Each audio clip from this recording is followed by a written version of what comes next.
ಪ್ರೀತಿಯ ವಿದ್ಯಾರ್ಥಿಗಳೇ ನಮಸ್ಕಾರಗಳು. ವಿದ್ಯಾರ್ಥಿಗಳೇ, ಈ ದಿವಸ NMMS SAT ಗಣಿತ ವಿಷಯಕ್ಕೆ ಸಂಬಂಧಪಟ್ಟಂತೆ ಕ್ಷೇತ್ರ ಗಣಿತದಲ್ಲಿ ಮುಂದುವರಿದ ಲೆಕ್ಕಗಳನ್ನು ಅಭ್ಯಾಸ ಮಾಡೋಣ. ಇವತ್ತಿನ ಒಂದು ವಿಡಿಯೋ ನಿಮಗೆ ಇಷ್ಟ ಆದರೆ ಪ್ಲೀಸ್ ಲೈಕ್ ಮಾಡಿ, ಶೇರ್ ಮಾಡಿ ಹಾಗೂ ಸಬ್ಸ್ಕ್ರೈಬ್ ಮಾಡೋದನ್ನು ಮರಿಬೇಡಿ. ಸೊ ಇಲ್ಲಿ ಕ್ಷೇತ್ರ ಗಣಿತದಲ್ಲಿ 96ನೇ ಪ್ರಶ್ನೆಯನ್ನು ನೋಡೋಣ ಏನಿದೆ ಅಂತ. ಸೊ ವೃತ್ತಾಕಾರದ ಜಮೀನಿನ ವಿಸ್ತೀರ್ಣವು 154 ಕಿಲೋಮೀಟರ್ ಸ್ಕ್ವೇರ್. ಹೊಲದ ಸುತ್ತಲೂ 3 ಸುತ್ತು ತಂತಿ ಬೇಲಿ ಹಾಕಲು ಬೇಕಾಗುವ ತಂತಿ ಉದ್ದ ಎಷ್ಟು? ವಿಸ್ತೀರ್ಣ ಕೊಟ್ಟಿದ್ದಾನೆ, ನಾವು ಸುತ್ತಳತೆ ಕಂಡುಹಿಡ್ಕೊಂಡು ಅದನ್ನು 3ರಿಂದ ಗುಣಿಸಿದರೆ ನಮಗೆ ತಂತಿಯ ಉದ್ದ ಸಿಗುತ್ತೆ. So answer option B 132 kilometre ಸರಿಯಾದ ಉತ್ತರ ಆಗಿದೆ. ಸೊ ವಿವರಣೆ ನೋಡೋಣ. ಸೊ ವೃತ್ತಾಕಾರದ ಜಮೀನಿನ ವಿಸ್ತೀರ್ಣ = 154 ಕಿಲೋಮೀಟರ್ ಸ್ಕ್ವೇರ್. ಸೊ ವೃತ್ತದ ವಿಸ್ತೀರ್ಣದ ಸೂತ್ರ πr² = 154, r² = 154/π. ಸೊ r² = 154, π ಅಂದರೆ 22/7. ಈ 7 ಮೇಲೆ ಹೋಗುತ್ತೆ, ನ್ಯೂಮರೇಟ್ರಿಗೆ ಅಂಶಕ್ಕೆ ಹೋಗುತ್ತೆ. ಸೊ 154 × 7/22, 22 11 2 11 14, ನೆಕ್ಸ್ಟು 2 1 2 7 7 49, r² = 7 × 7 ಆಗುತ್ತೆ, r = 7 ಆಗುತ್ತೆ. ಸೊ r = 7 ಕಿಲೋಮೀಟರ್ ಆಗುತ್ತೆ. ಸೊ ವೃತ್ತಾಕಾರದ ಜಮೀನಿನ ಸುತ್ತಳತೆ = 2πr, 2 × 22/7, r ಅಂದರೆ 7 7 7 ಕ್ಯಾನ್ಸಲ್, 44 ಕಿಲೋಮೀಟರ್ ಅಂದರೆ ಒಂದು ಸುತ್ತು 44 ಕಿಲೋಮೀಟರ್ ಆಗುತ್ತೆ. ಹೊಲದ ಸುತ್ತಲೂ 3 ಸುತ್ತು ತಂತಿ ಬೇಲಿ ಹಾಕಲು ಬೇಕಾಗುವ ತಂತಿ ಉದ್ದ ಕೇಳಿದರೆ ಸೊ 44 × 3 ಮಾಡಬೇಕು, 132 ಕಿಲೋಮೀಟರ್ ಆಗುತ್ತೆ. Answer option B 132 kilometre is the right answer.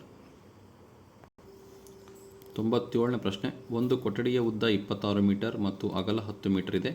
ಕೊಠಡಿಗೆ 2 ಮೀಟರ್ ಉದ್ದದ ಚೌಕಾಕಾರದ ಟೈಲ್ಸ್ಗಳನ್ನು ಜೋಡಿಸಿದರೆ ಬೇಕಾಗುವ ಟೈಲ್ಸ್ಗಳ ಸಂಖ್ಯೆ ಎಷ್ಟು? ಒಂದು ಕೊಠಡಿಯ ಉದ್ದ 26 ಮೀಟರ್, ಅಗಲ 10 ಮೀಟರ್ ಇದೆ. ಕೊಠಡಿಗೆ 2 ಮೀಟರ್ ಉದ್ದದ ಚೌಕಾಕಾರದ ಟೈಲ್ಸ್ಗಳನ್ನು ಜೋಡಿಸಿದರೆ ಬೇಕಾಗುವ ಟೈಲ್ಸ್ಗಳ ಸಂಖ್ಯೆ ಎಷ್ಟು?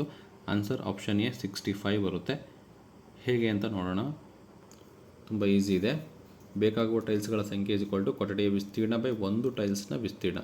ಸೊ ಕೊಠಡಿಯ ವಿಸ್ತೀರ್ಣ ಉದ್ದ ಇಂಟು ಅಗಲ 26 × 10 ಬೈ ಒಂದು ಟೈಲ್ಸ್ನ ವಿಸ್ತೀರ್ಣ ಉದ್ದ ಇಂಟು ಉದ್ದ 2 × 2 ಚೌಕಾಕಾರ ಇರೋದ್ರಿಂದ. ಸೊ 2 13 26, 2 5 10, ಸೊ 13 5 65, ಸೊ 65 ಬೇಕಾಗುತ್ತೆ. Answer option A 65 is the right answer for 97th question. Next ಪ್ರಶ್ನೆಗೆ ಹೋಗೋಣ. 98ನೇ ಪ್ರಶ್ನೆ. ಒಂದು ಕೋಣೆಯ ಉದ್ದ, ಅಗಲ ಮತ್ತು ಎತ್ತರಗಳು ಕ್ರಮವಾಗಿ 4 ಮೀಟರ್, 3 ಮೀಟರ್ ಮತ್ತು 3 ಮೀಟರ್ ಇವೆ. ಒಂದು ಚದರ ಮೀಟರ್ ವಿಸ್ತೀರ್ಣಕ್ಕೆ ಬಣ್ಣ ಹಚ್ಚಲು ತಗುಲುವ ವೆಚ್ಚ 4 ರು. ಹಾಗಾದರೆ 4 ಗೋಡೆಗಳಿಗೆ ಬಣ್ಣ ಹಚ್ಚಲು ತಗುಲುವ ವೆಚ್ಚ ರೂಗಳಲ್ಲಿ ಎಷ್ಟು ಬೇಕಾಗುತ್ತೆ ಅಂತ. ಆಪ್ಷನ್ ಡಿ 168 ರೂಪಾಯಿ ಬೇಕಾಗುತ್ತೆ. ಮೆಥಡ್ ನೋಡೋಣ. ಸೊ ಉದ್ದ ಕೊಟ್ಟಿದರೆ 4 ಮೀಟರ್, ಅಗಲ 3 ಮೀಟರ್, ಎತ್ತರ 3 ಮೀಟರ್. ಸೊ ಇದು ಆಯತಘನ ಆಗಿರೋದ್ರಿಂದ ಕೋಣೆಯ ಪಾರ್ಶ್ವ ಮೇಲ್ಮೈ ವಿಸ್ತೀರ್ಣ ತಗೋಬೇಕು. 4 ಗೋಡೆಗಳು ಕೇಳಿದರೆ. ಸೊ ಆಯತಘನದ ಪಾರ್ಶ್ವ ಮೇಲ್ಮೈ ವಿಸ್ತೀರ್ಣ = 2h × L + b. Formula 2 × h ಅಂದರೆ 3 ಬ್ರಾಕೆಟ್ L ಅಂದರೆ 4 + b ಅಂದರೆ 3. So 2 × 3 6, 4 + 3 7, 6 7 42 metre square. ಅಂದರೆ ಕೋಣೆಯ ಪಾರ್ಶ್ವ ಮೇಲ್ಮೈ ವಿಸ್ತೀರ್ಣ 42 ಮೀಟರ್ ಸ್ಕ್ವೇರ್ ಆಗುತ್ತೆ. 1 ಮೀಟರ್ ಸ್ಕ್ವೇರ್ಗೆ 4 ರೂಪಾಯಿ ಆದರೆ 42 ಮೀಟರ್ ಸ್ಕ್ವೇರ್ಗೆ ಎಷ್ಟಾಗುತ್ತೆ? 42 × 4 168 ಆಗುತ್ತೆ. ಹಾಗಾಗಿ 98ನೇ ಪ್ರಶ್ನೆಗೆ ಸರಿಯಾದ ಉತ್ತರ option D 168 is the right answer. So ಕ್ಷೇತ್ರ ಗಣಿತದಲ್ಲಿ ಕೊನೆಯ ಪ್ರಶ್ನೆ ಇದೆ, ನೋಡೋಣ. 99ನೇ ಪ್ರಶ್ನೆ. ಒಂದು ಆಯತಾಕಾರದ ಬಾವುಟದ ಬಟ್ಟೆಯ ಅಳತೆಯು 90 ಮೀಟರ್ × 60 ಮೀಟರ್ ಇದೆ.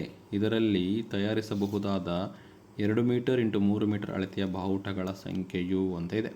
ಆಯತಾಕಾರದ ಬಟ್ಟೆ ಇದೆ. ಸೊ 90 × 60 ಮೀಟರ್ ಇದೆ.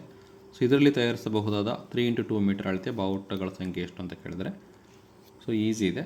ಹೇಗೆ ಲೆಕ್ಕ ಮಾಡೋದಂತ ನೋಡೋಣ. ಸೊ ಬಾವುಟಗಳ ಸಂಖ್ಯೆ = ದೊಡ್ಡ ಬಾವುಟದ ವಿಸ್ತೀರ್ಣ ಬೈ ಚಿಕ್ಕ ಬಾವುಟದ ವಿಸ್ತೀರ್ಣ = ದೊಡ್ಡ ಬಾವುಟದ ವಿಸ್ತೀರ್ಣ ಉದ್ದ ಇಂಟು ಅಗಲ 90 × 60 ಡಿವೈಡ್ಸ್ ಚಿಕ್ಕ ಬಾವುಟದ ವಿಸ್ತೀರ್ಣ 3 × 2. ಸೊ ಇಲ್ಲಿ 3 3 9, 0ಗೆ 0 30, 2 3 6, 0ಗೆ 0 30 ಆಗುತ್ತೆ. 3 3 9, 2 0ಗೆ 2 0, ಸೊ 900. ಸೊ ಎ = 900 ಅಂದರೆ ಬಾವುಟಗಳ ಸಂಖ್ಯೆ ಎಷ್ಟಾಗುತ್ತೆ ಅಂದರೆ 900 ಆಗುತ್ತೆ. ಬಾವುಟಗಳ ಸಂಖ್ಯೆ 900. ಸೊ ಇಲ್ಲಿಗೆ ಕ್ಷೇತ್ರ ಗಣಿತಕ್ಕೆ ಸಂಬಂಧಪಟ್ಟಂತೆ ಎಲ್ಲ ಪ್ರಶ್ನೆಗಳಿಗೂ ಉತ್ತರಗಳನ್ನು ಅಭ್ಯಾಸ ಮಾಡಿದ್ವಿ. ಈಗ ಕ್ಷೇತ್ರಗಣಿತ ಕಂಪ್ಲೀಟ್ ಆಗುತ್ತೆ. ಮುಂದಿನ ವಿಡಿಯೋದಲ್ಲಿ ಮುಂದಿನ ಕಲಿಕಾಂಶವಾದ ಬೀಜೋಕ್ತಿಗಳು ಈ ಒಂದು ಪರಿಕಲ್ಪನೆಯ ಬಗ್ಗೆ ಲೆಕ್ಕಗಳನ್ನು ಅಭ್ಯಾಸ ಮಾಡೋಣ. ಇವತ್ತಿನ ವಿಡಿಯೋ ನಿಮಗೆ ಇಷ್ಟ ಆಯಿತು ಅಂದರೆ ಲೈಕ್ ಮಾಡಿ, ಶೇರ್ ಮಾಡಿ, ಸಬ್ಸ್ಕ್ರೈಬ್ ಮಾಡೋದನ್ನು ಮರಿಬೇಡಿ. ಹಾಗೆ ಜೊತೆಗೆ ನೋಟಿಫಿಕೇಷನ್ ಆನ್ ಮಾಡಿ. ಜೊತೆಗೆ ಡೌಟ್ಸ್ ಇದ್ದರೆ ಕಮೆಂಟ್ ಮಾಡಿ. ಎಲ್ಲ ವೀಡಿಯೋಸ್ ನೋಡ್ತೀರಾ, ಸಬ್ಸ್ಕ್ರೈಬ್ ಮಾಡಲ್ಲ, ದಯವಿಟ್ಟು ಸಬ್ಸ್ಕ್ರೈಬ್ ಮಾಡಿ. Subscribe and watch. Thank you.